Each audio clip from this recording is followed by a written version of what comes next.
Hello, today we are going to take a look at the law of reflection and constructive and destructive interference. What interference is you put an obstacle in the way, and you can see that there's a small opening. There's a single small opening in this obstacle. So the wave is traveling this way, and then you see it change its shape and spread out even more. This one over here is a picture of a double slit. So you've got two openings where I've drawn the little red dots, and you're interested in studying some of these patterns that happen when they overlap, and whether or not it destructs the wave or actually makes it constructive, meaning the wave will grow in size. So waves can be diffracted when they pass through a narrow opening, and after they pass through the opening, the waves do indeed spread out.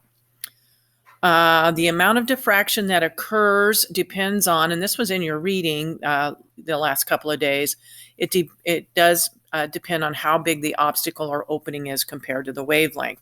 If the obstacle is smaller, the waves bend around it.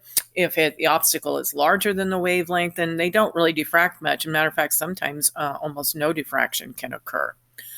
Constructive interference.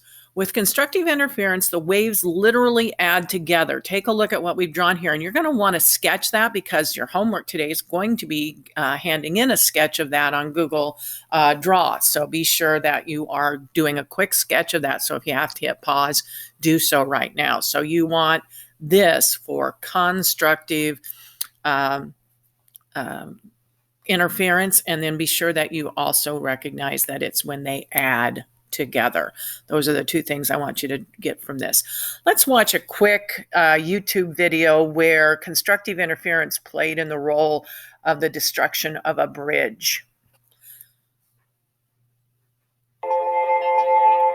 I'm going to mute that so I can talk over it. This is in Tacoma, Washington, and this happened in the 1940s.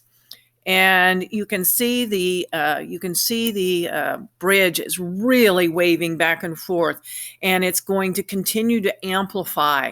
You've got to remember what you're looking at when you're seeing this video. You're literally looking at the fact that that is cement and pavement and rebar. Doing that. That is not like a flimsy rope bridge or something like that. This is really a drivable bridge. It's a suspension bridge, and they think that it was part of the fault of the engineering behind it that has happened. But this is not during an earthquake either. This actually started with a wind in the Tacoma Narrows. The wind channels through there pretty good clips sometimes. But take a look at the light posts attached to the bridge. Look in the. I'm afraid to touch the screen because then I mess up the video. But look at that. They're showing one of the light posts in place. And this is the cable, actually. I'm sorry, that's not a light post. That's a cable holding it. And they're showing the vibration in the cable that is holding up the suspension bridge. Now look at those light posts. Isn't that crazy? And it does eventually fall apart. There was a dog in the car that was left on the bridge, and the dog did get rescued, just so you know. But here the bridge has fallen apart. See, look at the remnants of it. So constructive interference can play a nasty role in tearing stuff up, even though the word's constructive. Destructive interference is when the waves actually subtract from one another. So they actually calm each other out. And instead of having the same wavelength, they have exactly the opposite wavelength. So the gold color is wave one. The blue color doing exactly, notice that they meet at the same spot. So they have the exact same wavelength, but it's always traveling in the opposite direction. So wave two is subtracted from wave one, and the new wave will appear about the size of the green wave.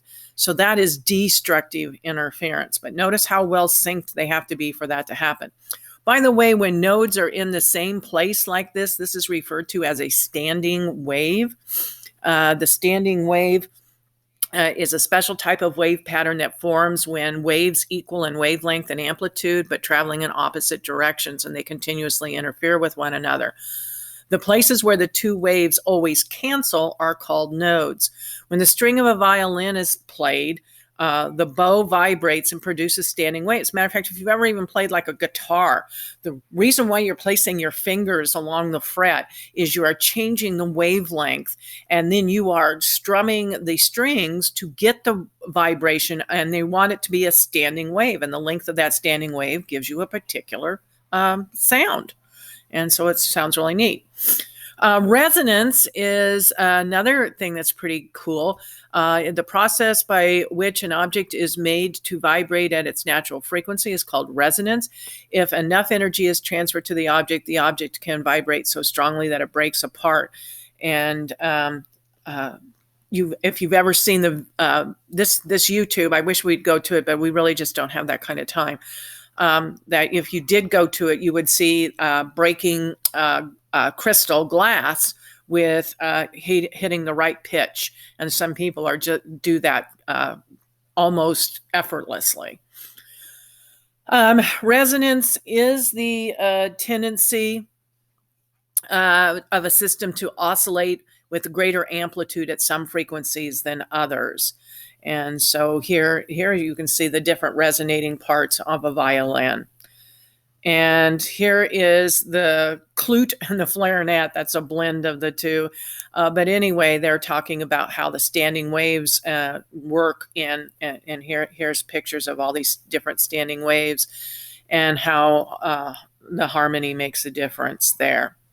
So let's see. The law of reflection. The law of reflection, I guess I did accidentally skip that and I didn't mean to. So let me back up a little bit to the law of reflection.